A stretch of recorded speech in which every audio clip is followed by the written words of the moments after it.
on Wall Street, I discovered something pretty important. I discovered that the secret to getting cash and keeping control was effective communication of your passion. Now, passion, effectively communicated, is the secret. So if you want cash and you want to keep control, the secret is there is currency in your passion. Currency in your passion is the secret to getting cash and keeping control. That's got to be great news for us, because as entrepreneurs, the one thing we have plenty of is passion. You got that right. So, would you like to know how to turn your passion into currency? It's actually simpler than you think. All it takes is confidence, credibility, and control. So how would you like to know about confidence, credibility, and control? Let me tell you what I mean. Confidence turns your passion into currency. Credibility builds that currency into something financially powerful enough to make you financially self-sufficient. Control protects you against the unknowns, so you can pursue the future you really want safely. So I'd like to share with you today how to use confidence, credibility, and control to be able to turn your passion into currency. Are you ready? Yes. Yes. Let's double check. What's the first C? Confidence. Very good. Confidence. Confidence. And what's the second C? Credibility. Excellent. Credibility. And the third C? Control. Excellent. Okay. So the first thing you really need is confidence. You need confidence of the future that you really want. Because when you tap the currency in your passion, the bigger your future, the more valuable is your currency. And the more valuable your currency, the easier it will be to finance that future.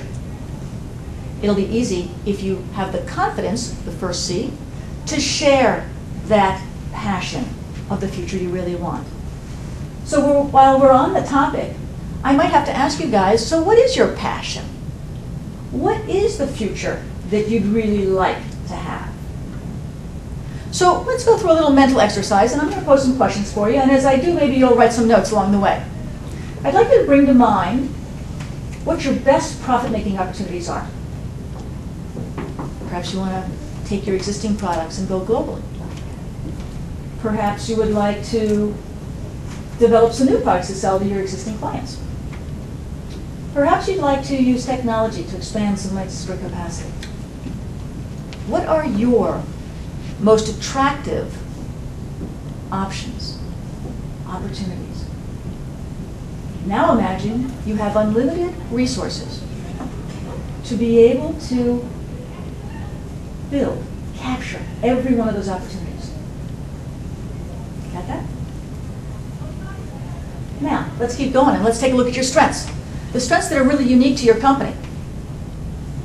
I'd like you to think about what they are. Perhaps you've got a dynamite management team. Perhaps you've got some fabulous clients. Maybe you've got a fast-growing market. What are your distinctive and unique strengths about your company? Now imagine you have all the resources you need to build on every element of the strengths that you've got in your company. Now, best of all, take a look at those dangers that keep you up at night, those obstacles, those fears. You know, the ones that just won't go away, and you just have them in your brain all the time. Brutal facts. The brutal facts. And then to those brutal facts, add the new issues that come up day to day because you're operating in a fast-paced global economy. Now, imagine you have all the cash you need to eradicate all of those fears.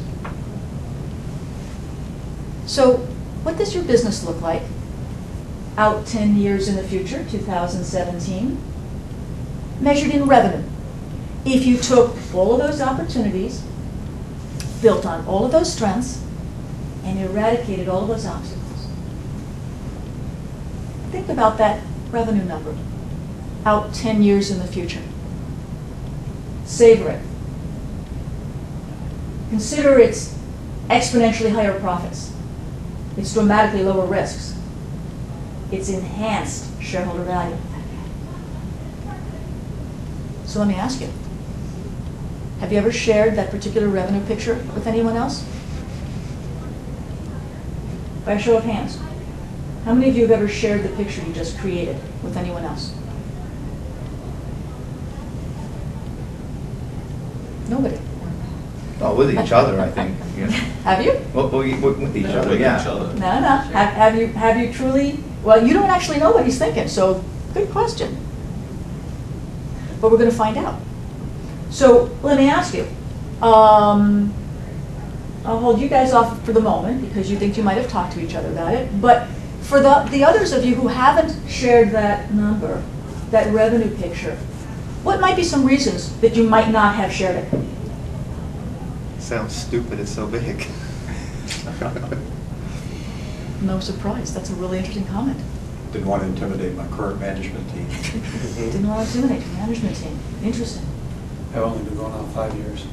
You've been only thinking 5 years, so this is the first time that you've thought about it 10 years and never had the chance to communicate. Okay?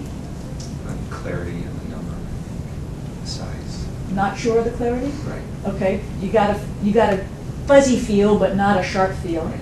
Okay. All right. Right? I don't know. No damn good reason. I was too busy dealing with the day-to-day things. Too busy to deal with the day-to-day. Fascinating. Reacting. I spend a lot of my day reacting to current. Excellent. Excellent. All right, you guys want to throw a little something in that maybe they didn't know each other? You didn't really talk about the same topic? Is it possible that you didn't have the same number in mind? You think you guys may have? I don't really think we have the same number in mind. Well, there. So that's the interesting point. Indeed. So possibly you haven't addressed or shared the same number. So actually, what I'm noticing is it possible that we each have a secret fear that no one will believe our heart-of-heart ambitions? So if that's the case, is it possible that a boost of confidence, the first C, might alter how we actually would be willing to share our passion of the future we really want?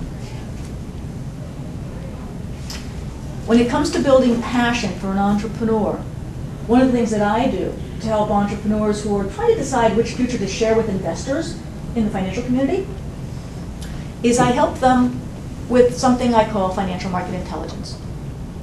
Financial market intelligence is the solution to bolster an entrepreneur's confidence. Financial market intelligence is what you learn when you share your passion with investors who candidly share their feedback, but without ever knowing your company's name or reputation. With objective and credible feedback like that, you'd have the opportunity to be able to identify risks that you could eradicate. Or you might even be able to identify some strengths that you took for granted. All while protecting your ability to make a dazzling first impression about the future you really want, only when you are confident enough, first C, to be able to share it. Confidence is a very important element of being able to share our future. And with objective and credible feedback, you have the opportunity to do that.